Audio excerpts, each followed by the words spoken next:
In Afrikaans Nuus, duisende matrikulante het vandag aangetree vir die begin van hulle laaste skooleksamen. Nog 'n kind sterf wat vergiftigde kos eet wat glo by 'n Spaza winkel gekoop is.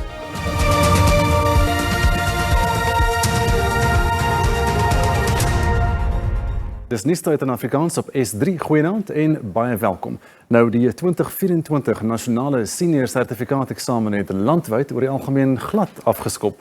Net meer as 800,000 kandidate is geregistreer om verjaar se matriek eindeksamen af te lê. Die Oos-Kaap mik na 'n 85% slaagsyfer vanaf 81,4% in 2023. Hy gaan ook voorsien dat leerlinge in landelike gebiede met vervoerprobleme betyds vir hulle eksamens opdaag. Die premier van die Vrystaat, Maqueen Letsoga Matae, het die 265 leerlinge aan Grassland Sekondêre Skool in Bloemfontein aangemoedig dat ongeag hulle agtergrond hulle hul drome kan verwesenlik. Leerlinge by die skool kom meestal uit minder bevoorregte huise. My choice of this school was based on looking at the background because during election I used to work around here. I know the challenges that is faced by the communities surrounding this area. Die meer as 30 matriekleerlinge van die Kube Sekondêre Skool buite Mokopane in Limpopo, wat reeds vir meer as 2 weke by die skool uitkamp ter voorbereiding van die eksamen, sê hulle is gereed. I feel very excited to start with our grade 12 National Senior Certificate examination because it's been a long since we have waiting for this. Die departement van onderwys in die Noord-Kaap het 'n beroep op gemeenskappe en organisasies gedoen om nie die matriek eindeksamen te ontwrig nie. 'n Taxi-organisasie in Jan Kempdorp het 'n staking begin wat sowat 300 leerlinge byna verhoed het om vir hulle eksamen op te daag. We are also quite certain that the people involved in terms of the shutdown understand the gravity of the situation. And Die minister van basiese onderwys, Saviwe Kwagube, en Gautengse LER vir onderwys, Matome Chilwani, het die Shoshanguve Oos Sekondêre Skool in Gauteng besoek om sy gereedheid vir die matriekeksamen te bepaal. In Mpumalanga het owerhede veiligheidsmaatreëls verskerp om vraestelle te beveilig en 'n gladde nasionale senior sertifikaat eksamenproses te verseker. People are misleading our children. They distribute wrong papers and it takes the attention of the children away from what they have prepared for. Die Weskaap hoop om op sy 81% slaagsyfer te verbeter. Die 3 uur vraestel van Engels huistaal en 2 en 'n half uur elk vir die Engelse eerste addisionele en tweede addisionele taal het die leerlinge senuweeagtig gemaak. Maar na afloop was die verligting groot. Het was 'n bietjie senuweeagtig op die begin, maar ons het deurgedruk. Dit was baie goed. So ja, ek is nou hier. Ek voel 'n bietjie reg vir wat nou volgende gaan kom. Ek voel baie rustig en ek wag vir alles wat gaan kom en ek gaan baie hard studeer. Die eksamens duur tot 28 November. Die familie van 'n 4-jarige meisie van Kimberley wat gister vermoedelik weens voedselvergiftiging dood is, sê die owerheid moet streng optree teen Spaza winkels wat kos verkoop wat reeds verval het. Die 36-jarige Tapelo Simanga en sy kleiniggie het 'n brood van 'n plaaslike Spaza winkel gekoop en siek geword nadat hulle daarvan geëet het. Die kleuter is dood voordat sy by die hospitaal kon uitkom, maar haar oom veg steeds om sy lewe. Na die dood van klein Lucanio Segwai het gemeenskapslede die Spaza winkel waar die brood gekoop is gestroop. Talle produkte, insluitend babakos, wat reeds verval het, is gevind. Ek is gebel van die werk of om te sê die kind voel nie lekker nie. Toe ek my dogter vra, wat gaan dan met die kind? Sê my dogter, die kind het brood geëet wat hulle gekoop het by my vriend. Toe die kind gevat, hierso die kind, te swak toe die kind laat sy pa doen blikkies in, die kind gaan kyk. After that toe ry die kind in die Spaza Hana klaar, toe gaan die kind dood. After that toe vir die gebel om te sê, sy uncle ook hier by die huis, hy doen same wat die kind gaan doen het, maar die uncle toe nog hospitaal toe gevat. Volgens 'n plaaslike gemeenskapsorganisasie wat Spaza winkels in Kimberley deursoek vir vervalde kos, was die winkel ook nie geregistreer nie. One guy is also undocumented who is running the shop, so We said we want the municipality to do its job. We want also the health inspectors to investigate deep in this shop because most of the things of the shop are expired. Die Solplaatjie munisipaliteit se omgewingsgesondheidspraktisyns stel ondersoek in. Our environmental health practitioners will then be able to move in,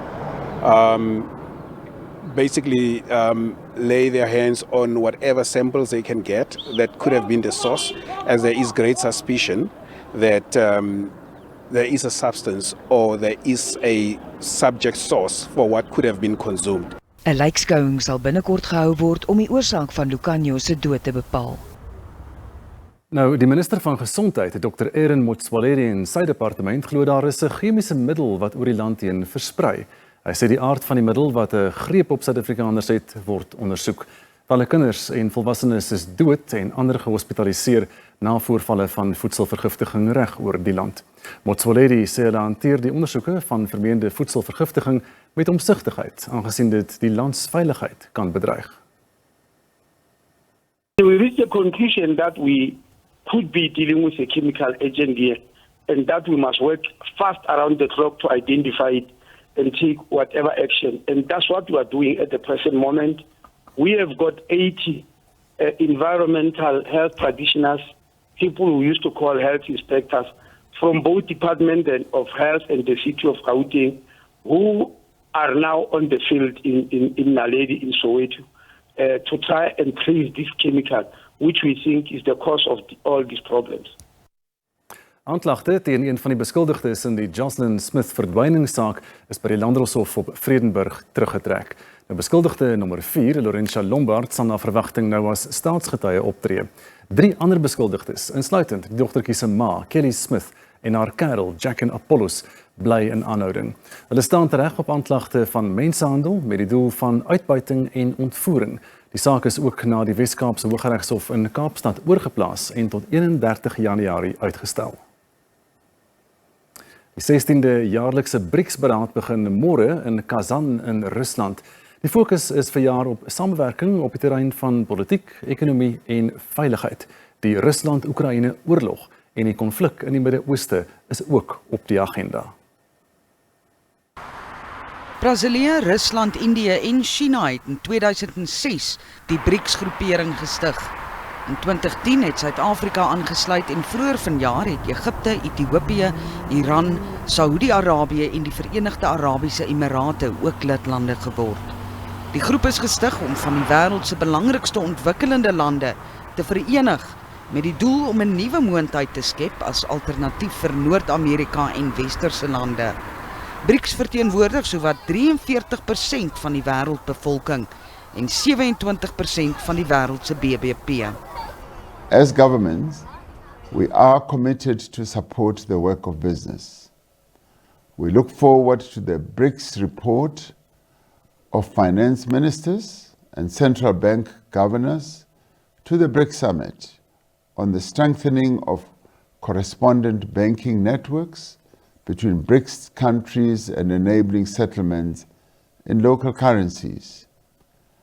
As the global economy undergoes far-reaching technological change, BRICS countries must create a collaborative environment for advancement of digital technology. Die Russiese president Vladimir Putin het aan verskeie gesprekke in aanvang van die beraad deelgeneem. Dit is nie toeval dat die nuwe lande by ons aangesluit het nie. Die nuwe lidlande is lande wat aan ons bekend is. Dit is lande saam met wie ons al lank werk. Die beraad duur tot donderdag. Hamas sê hy gaan in Maart 'n nuwe leier kies om Yahya Sinwar op te volg wat verlede week dood is in 'n Israeliese aanval in Gaza. Die groep sê egter dat hy nie die leier se naam gaan bekend maak nie weens vrese vir sy veiligheid.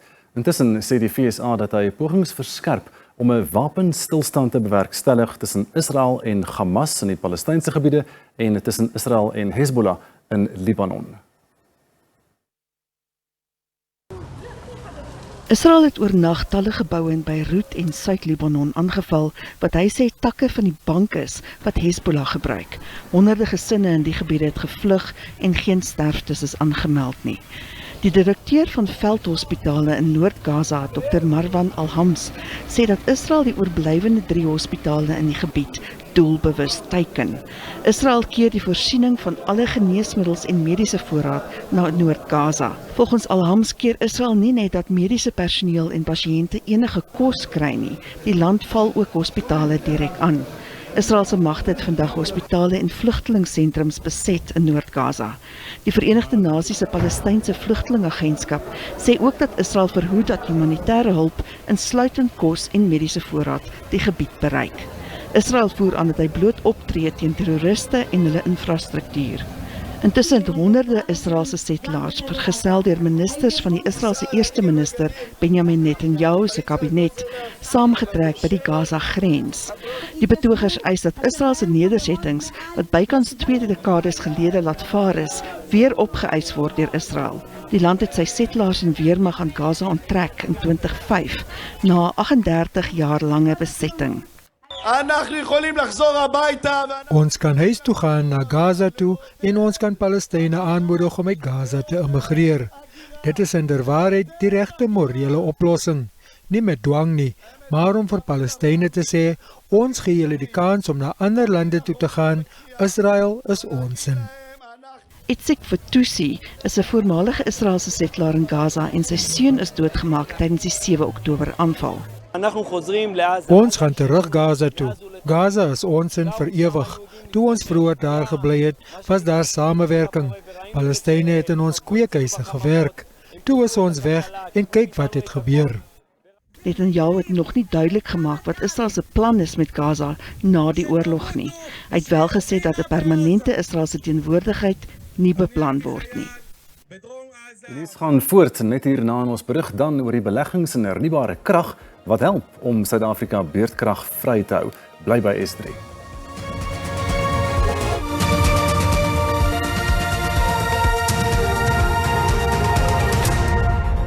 Welkom terug. Nou, sedert die begin van die onafhanklike kragprodusenteprogram in 2011 is meer as 270 miljard rand hierdeur in Suid-Afrika belê. 95 hernubare energieprojekte is op die been gebring en duisende werksgeleenthede geskep. Die minister van Energie, Dr. Khosencho Ramokgopa, sê die 208 dae sonder beurtkrag is grootliks te danke aan die program. Geleenthede vir onafhanklike kragvoorsieners om betrokke te raak in hernubare kragprojekte in Suid-Afrika word 13 jaar lank geskep. Ramokgopa sê dat OKP reeds meer as 7300 megawatt elektrisiteit lewer. We have seen investments of about 272 billion rand. But something that is understated in this is that only 18% of that 272 billion rand comes from outside, from those countries that I've mentioned. And in fact, 82% of these investments come from the South African commercial banks. Nie alle projekte in die OKP het vrug afgewerp nie en die regering is betrokke in regsprosesse teen sommige kragvoorsieners. We have terminated all the preferred bidders that did not achieve commercial close under bid window 5, and with those we are currently going through a process of calling the bid guarantees. Associated with that, unfortunately, we have had some court challenges from some of those preferred bidders. Ramokgopa glo dat OKP 'n rol kan speel om sosio-ekonomiese probleme in die land op te los en die prys van elektrisiteit te verlaag. What we know is that it's relatively cheaper, and in fact the more technology advances, the more it's become part of the mix. I think the greater the opportunity for us to ensure that we address the issues of price and it's affordable, we can allow the economy to grow. Die regering probeer nog OKP-bronne by die netwerk voeg. Projekte met 'n gesamentlike vermoë van 8200 megawatt word tans oorweeg. Die Umkhonto-we-Sizwe-party sê hy is bekommerd oor die stilswyg van ander organisasies oor beweerde oortredings by die nasionale tesourie. Die party onder leiding van sy parlementslid Des van Rooyen het klagtes van bedrog en korrupsie teen die nasionale tesourie by die Brooklyn polisiekantoor in Pretoria ingedien. Dit hou verband met die mislukte geïntegreerde finansiële bestuurstelsel. Volgens die sogenaamde IMFS-kontrak, wat meer as 5 jaar gelede toegeken is 'n Oracle-stelsel aangekoop wat munisipale finansies sou integreer en verbeter. Volgens die MK-party is die stelsel nie in gebruik nie en kos dit die belastingbetalers miljoene rand. Why it took us as MK party to reveal this particular shenanigans? It's not a new thing. Why they've been quiet about this matter?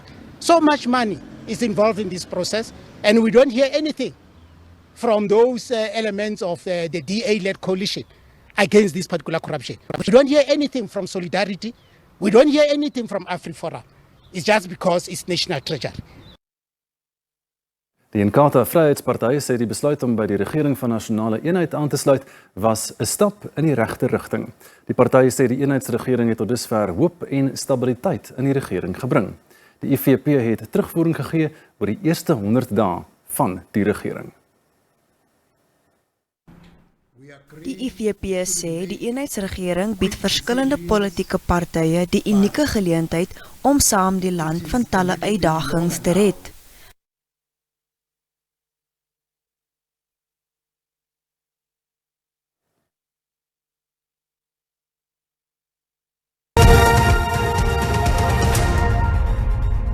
Ons kyk nou hoe die markte om 8:00 vanaand vertoon het.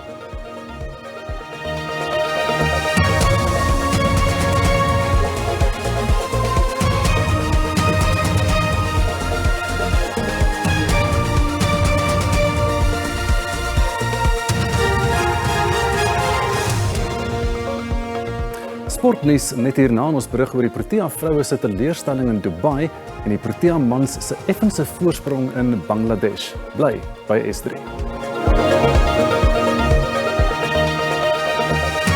Okay, saam gekyk het na die nuus in Afrikaans. Ons span sien jou weer môre aand om 8:30 hier op S3. Mooi aand verder. Totsiens.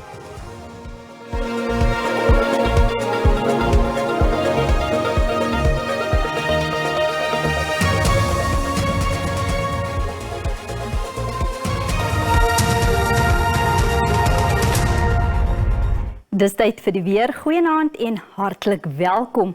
Ons sien dit is nat in groot dele van die land vir vandag. Ons fokus op die 80% kans vir reën wat verwag word in die noordoostelike dele van die land. Vir môre word reën steeds verwag in groot dele van die land. Ons sien miskolle met reën wat verwag word in die noordoostelike dele van die land. Ons sien die 80% kans vir reën wat verwag word langs die ooskus en dan ook in dele van KwaZulu-Natal. Vir vannag is daar 'n waarskuwing uitgereik vir ewige donderbuie wat verwag word in die sentrale en die oostelike dele van die land. Dan is daar ook 'n waarskuwing uitgereik vir swaar reën wat verwag word langs die kus van KwaZulu-Natal en die ooskus. Vir môre word ewige donderbuie steeds verwag in die noordoostelike dele van die land. Dan sien ons ook swaar reën word môre dan verwag langs die ooskus. Kom ons kyk na ons minimum en maksimum temperature in Gauteng. Verspreide buie en donderbuie. Ons sien Pretoria het 'n maksimum van 25 en dan Johannesburg en Carletonville het dan albei 'n maksimum van 22. In Limpopo sien ons verspreide buie en donderbuie, Messina 21-30 en dan Polokwane 16-27. Mpumalanga nat in die provinsie, Mbombela 17-26 en dan Secunda en Standerton albei 'n maksimum van 24.